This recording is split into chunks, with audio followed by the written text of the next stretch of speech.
आप सबका USP online classes में स्वागत है। आइए हम शुरू करते हैं वैद्युत विभव चैप्टर का पार्ट 2, जिसमें हम पढ़ेंगे वैद्युत द्विध्रुव के कारण वैद्युत विभव। वैद्युत द्विध्रुव के कारण वैद्युत क्षेत्र की तीव्रता हम पढ़ चुके हैं लेसन फर्स्ट में, और जिस तरह वहाँ पे वैद्युत क्षेत्र की तीव्रता ज्ञात किया गया था उसी तरह से यहाँ पर भी ज्ञात किया जाएगा, परंतु वो सदिश राशि थी इसलिए उसमें दिशा भी लिया जाता था, परंतु यहाँ पे ये अदिश राशि है इसलिए इसमें दिशा से मतलब नहीं होगा। इसमें हम साधारण बीजगणितीय रूप से इसको जो है जोड़कर वैद्युत विभव प्राप्त करेंगे। तो जिसमें से दो स्थितियाँ होती हैं वैद्युत द्विध्रुव के कारण वैद्युत विभव ज्ञात करने के लिए। इसमें दो स्थितियाँ हैं, पहला है अक्षीय स्थिति में और दूसरा है निरक्षीय स्थिति में। तो हम पहले जानते हैं अक्षीय स्थिति में। तो मान लेते हैं एक वैद्युत द्विध्रुव है, माना एक वैद्युत द्विध्रुव है जिसका हमने नाम दिया है क्या, AB नाम है, जिसके आवेश क्या है -q और +q है, और इनके बीच की जो दूरी है वो कितनी है 2l। इतना ये है, इतना ये, तो टोटल 2l है। और मान लेते हैं कि ये द्विध्रुव किसी ऐसे माध्यम में रखा है जिसका परावैद्युतांक कितना है, k है। तो परावैद्युतांक के माध्यम में द्विध्रुव रखा गया है। माना द्विध्रुव का मध्य बिंदु O है, जिससे स्मॉल r दूरी पर अक्षीय स्थिति में एक बिंदु है P, जिस पर हमें इस द्विध्रुव के कारण क्या याद करना है, वैद्युत विभव। तो इस बिंदु पर जो वैद्युत विभव होगा वो द्विध्रुव के दो आवेश हैं, इन दोनों ही आवेशों के कारण यहाँ पर विभव आएगा, और उन्हीं दोनों आवेशों के कारण यहाँ विभव ज्ञात करके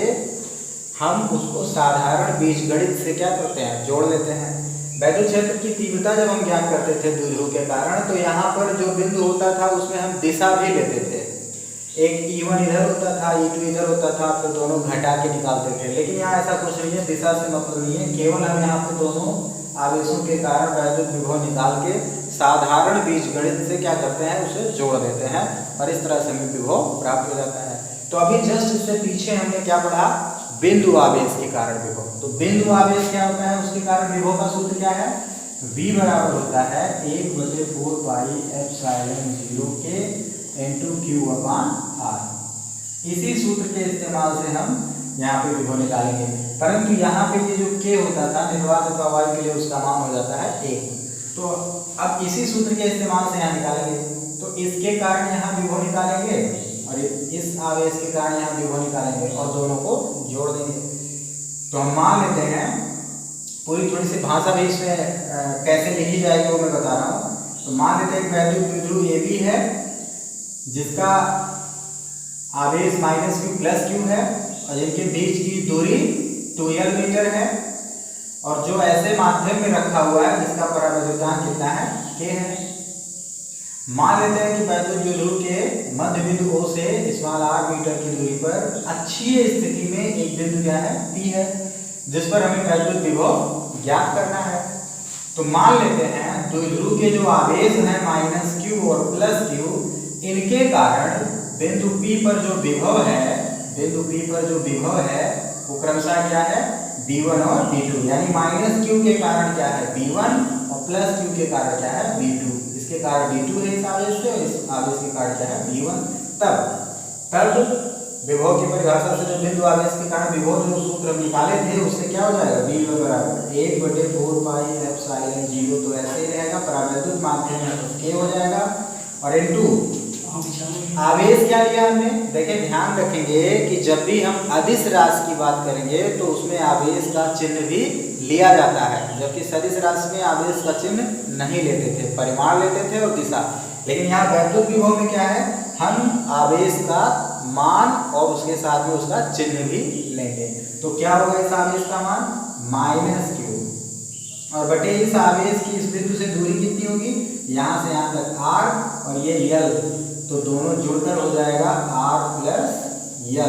यहाँ वैद्युत क्षेत्र की तीव्रता में क्या होता था, यहाँ पे स्क्वायर होता था, लेकिन विभव में यहाँ स्क्वायर नहीं होता, केवल हो जाएगा r + l। तो ये हो जाएगा इस आवेश से, और जो दूसरा आवेश V2 है, इस आवेश की वजह से यहाँ पे जो हम विभव निकालेंगे V2 हो जाएगा 1/4 पाई एप्सिलॉन 0 के इनटू ये आवेश प्लस में है इसलिए हो जाएगा Q और बटे इसकी दूरी यहाँ से देखें तो ये टोटल r है और उस दूरी में से से ये यल दूरी हम क्या करेंगे, घटा देंगे, तो हमें यहाँ से यहाँ तक की दूरी मिल जाएगी। तो हो जाएगा क्या, r माइनस यल। और चूंकि ये जो दोनों विभव प्राप्त हुए हैं, यहाँ पर हमने बताया कि विभव अदिश राशि है, इसलिए इन दोनों को हम बीजगणित के रूप से, साधारण बीजगणितीय रूप से इसको जोड़कर यहाँ परिणामी विभव निकालेंगे। तो बिंदु P पर परिणामी विभव आ जाएगा V बराबर V1 प्लस V2। तो बराबर हो जाएगा V1 V2 के ऊपर से मान यहाँ पे रख दिए जाएंगे, तो आ जाएगा 1/4 पाई एप्सिलॉन 0 के क्यूब। माइनस में है तो यहाँ पे पहले हम क्या रख देंगे, यहाँ माइनस पहले लगा देते हैं, ये यहीं पे रहने देते हैं माइनस क्यूब बटे r प्लस यल, और प्लस साधारण बीजगणित से इसको भी जोड़ते हैं 1/4 पाई एप्सिलॉन 0 के और इनटू क्यूब बटे r माइनस यल। अब इन दोनों में कॉमन है, क्या कॉमन है, 1/4 पाई एप्सिलॉन 0 के कॉमन है और क्यू कॉमन है, तो इस तरह से आ जाएगा बराबर 1 या v बराबर हो जाएगा 1/4 पाई एप्सिलॉन 0 के इंटू क्यू। इतना कॉमन हो गया तो बड़े ब्रैकेट में बचा क्या, ये पूरा कॉमन हो गया और क्यू कॉमन हो गया, तो क्यू कॉमन हो गया 1 बचा, तो माइनस के साथ में क्या बचा 1, तो -1 अपान क्या बचा r प्लस यल, तो प्लस यहाँ प्लस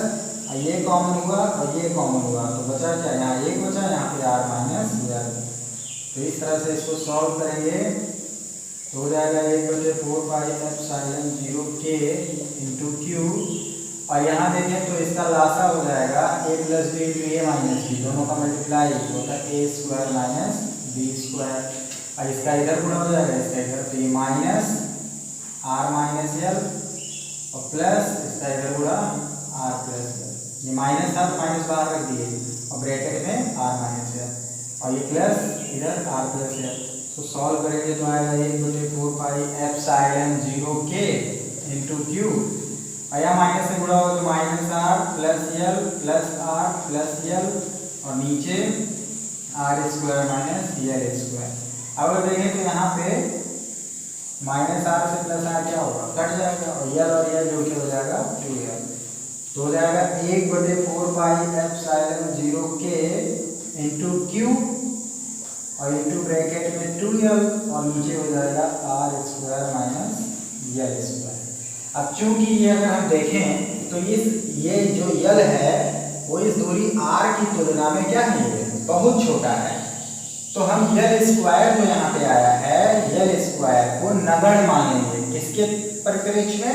r स्क्वायर, यानी r स्क्वायर की तुलना में हम यल स्क्वायर को क्या करेंगे, नगण्य मानकर छोड़ देंगे, तो बचेगा केवल नीचे r स्क्वायर। तो यहाँ से आ जाएगा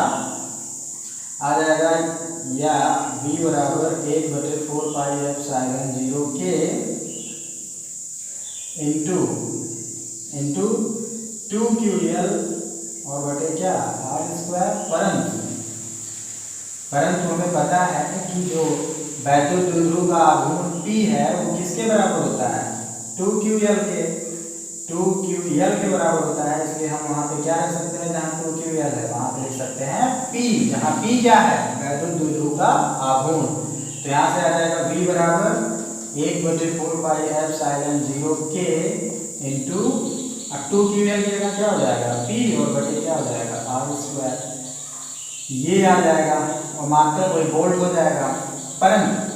यदि ये द्विध्रुव कहाँ पर रखा हो, निर्वात अथवा वायु में, तो हम k की जगह पे क्या लिख सकते हैं, 1 लिख सकते हैं, इसलिए v बराबर हो जाएगा 1/4 पाई एप्सिलॉन 0 के इंटू k नहीं रहेगा, k की जगह क्या हो जाएगा 1, तो हो जाएगा v बराबर 1/4 पाई एप्सिलॉन 0 इंटू p बचे क्या हो जाएगा r स्क्वायर, और मात्रक हो जाएगा वोल्ट। तो ये हो गया वैद्युत द्विध्रुव के कारण वैद्युत विभव किस स्थिति में, अक्षीय स्थिति में। आइए अब हम जानते हैं वैद्युत द्विध्रुव के कारण वैद्युत विभव किस स्थिति में, निरक्षीय स्थिति में। तो हम मान लेते हैं भाषा उसी तरह से लिखी जाएगी जैसे अक्षीय स्थिति में लिखा गया था, थोड़ा सा चेंज होगा केवल। मान लेते हैं कि एक वैद्युत द्विध्रुव क्या है, AB है,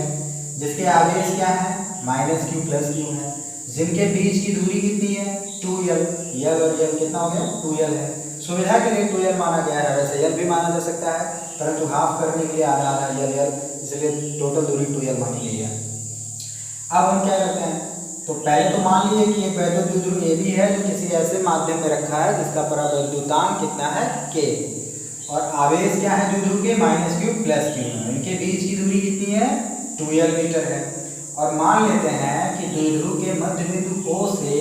निरक्षीय स्थिति में, किस स्थिति में, निरक्षीय स्थिति में स्मॉल r मीटर की दूरी पर एक बिंदु क्या है P है जिस पर हमें वैद्युत विभव ज्ञात करना है। तो अब वैद्युत विभव यहाँ ज्ञात करना है, तो मान लेते हैं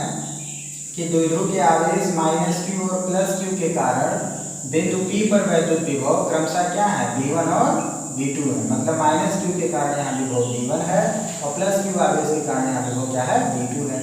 और ये जो दूरी है PA और PB की, वो पाइथागोरस प्रमेय से निकालेंगे तो ये लंब है और ये आधार है, तो ये हो जाएगा कर्ण, और कर्ण बराबर होता है लंब का वर्ग धन आधार का वर्ग, तो जो दूरी इधर की है वही दूरी इधर की भी आएगी। तो अब हम विभव निकालते हैं, तो बिंदु P पर विभव हमने क्या माना -q के कारण V1 और +q के कारण क्या है V2, तो इस स्थिति में V1 बराबर हो जाएगा 1/4πε0 K इंटू आवेश क्या है -q और बटे दूरी कितनी है ये √ में r² + l², ये हो गया। और इसी प्रकार हम V2 निकालेंगे इस आवेश के कारण, तो आएगा 1/4πε0 K इंटू आवेश क्या है इसका +q और बटे √ में क्या हो जाएगा r² + l²। अब ये दोनों जो विभव आए हैं, तो चूंकि विभव कैसी राशि है अदिश राशि है, इसलिए हम इनका जब परिणामी लेंगे तो इनको साधारण बीजगणितीय रूप से क्या करेंगे जोड़ लेंगे, और बिंदु P पर हमें द्विध्रुव के कारण क्या आ जाएगा वैद्युत विभव, जो निरक्षीय स्थिति में वैद्युत विभव होगा। तो निरक्षीय स्थिति में बिंदु P पर वैद्युत विभव, परिणामी वैद्युत विभव V बराबर क्या हो जाएगा V1 + V2, और V1 क्या है 1/4πε0 K into -q upon √ r² + l² plus 1/4πε0 K into +q upon +q बटे √ में r² + l²। अब यहाँ पे अगर हम देखें तो क्या कॉमन है, सब वैसे कॉमन है, पूरा का पूरा कॉमन है, 1/4πε0 K पूरा और q पूरा और √ में r² + l² ये पूरा कॉमन है। तो ब्रैकेट में बचेगा क्या, ये पूरा जब हट जाएगा तो चिन्ह माइनस तो रहेगा, और पूरा जब कॉमन होता है तो क्या बचता है 1, और प्लस ये भी पूरा कॉमन हो गया तो क्या बचा 1, और 1 - 1 क्या होता है 0। तो जो परिणामी विभव होगा निरक्षीय स्थिति में किसके कारण, वैद्युत द्विध्रुव के कारण निरक्षीय स्थिति में जो बिंदु P पर वैद्युत विभव आएगा, परिणामी वैद्युत विभव कितना आ जाएगा 0। तो इस तरह से हम वैद्युत द्विध्रुव के कारण वैद्युत विभव अक्षीय स्थिति में और निरक्षीय स्थिति में प्राप्त कर चुके हैं। अब आगे की चीजें जो है वो हम पार्ट 3 में पढ़ेंगे।